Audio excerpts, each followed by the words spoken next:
Fala pessoal, nessa questão ele fala que um dodecaedro regular tem 12 faces que são pentágonos regulares.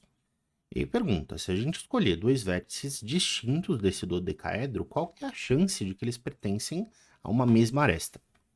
Bom, vamos por partes então. Para a gente resolver essa questão, eu vou ter que, a partir dessa informação de que esse dodecaedro tem 12 faces, descobrir quantas são as arestas e quantos são os vértices. Então vou começar. Essas 12 faces são todas pentagonais. Legal. A partir da quantidade de faces, dá para a gente contar quantas arestas tem a figura, né?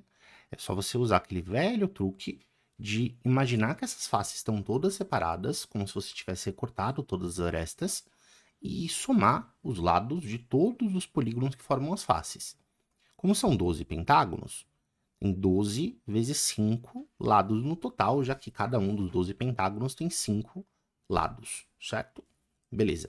Então são 60 lados que esses pentágonos têm ao todo. Só que isso quando os pentágonos estão separados. Você precisa lembrar que quando eu penso no poliedro montado, cada aresta ela é dividida entre dois dos pentágonos, né? Entre duas das faces. De modo que essa mesma aresta vai contar tanto como lado de um dos pentágonos quanto como lado do outro. Essa quantidade, portanto, é o dobro da quantidade de arestas, já que a gente contou cada uma delas duas vezes. Então, para a gente chegar na quantidade correta de arestas, eu tenho que pegar o total de lados de todas as faces que a gente obteve nessa soma e dividir por 2. São 30 arestas que eu tenho, portanto, certo? Neste dodecaedro. Bom, se eu tenho o número de faces, eu tenho o número de arestas, né? Vale a relação de Euler, já que esse poliedro é convexo, né? Mais do que convexo, ele é um poliedro regular, é um dos poliedros de Platão, do dodecaedro regular. O que o Euler fala? Que vértices mais faces dá um número de arestas mais 2. Bom, são 12 faces, e eu acabei de descobrir que são 30 arestas. Então, substituindo aqui nessa equação, a gente vai descobrir que V mais 12 tem que ser 42. Ou V mais 12 é 32, portanto V é igual a 20. São 20 os vértices que esse dodecaedro tem.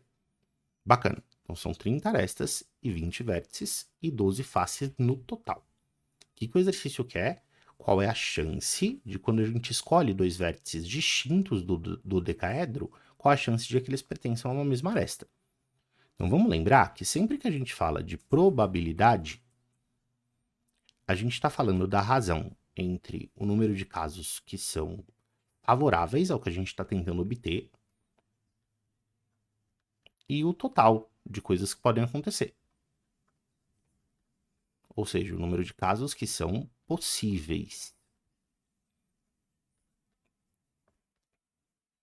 O número de casos possíveis, que são o total de casos,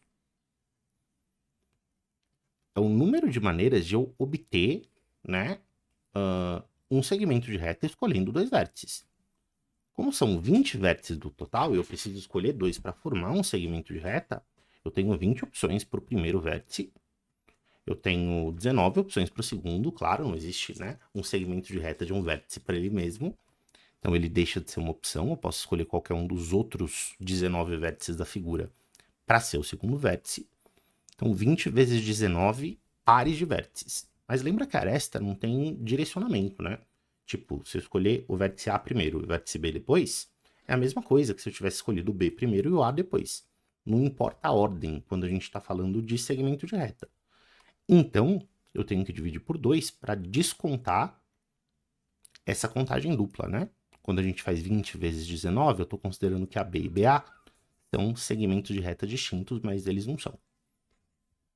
Opa, dá para cortar 20 com 19, 20 com 19 não, 20 com 2, que dá 10, e 10 vezes 19 é 190. Então, são 190 segmentos de reta que eu consigo formar quando eu escolho um par de vértices. Esse é o total de casos, né? O número de casos possíveis. E eu quero saber quantos desses formam arestas. Quantos desses pertencem a uma mesma aresta? Bom, o número de pares que pertencem a uma mesma aresta é o número de arestas do poliedro, que é 30. Concorda comigo? Né? A chance de eu escolher dois vértices e formar uma aresta é exatamente a quantidade de arestas que podem ser formadas, que é o total de arestas da figura. Então, essa probabilidade vai ser 30 sobre 190, e dá para você cortar o zero de cima com o zero de baixo, para a gente obter o resultado 3 sobre 19, que é exatamente o que a gente vai encontrar no item B. Beleza? Espero que você tenha gostado da explicação. Até mais.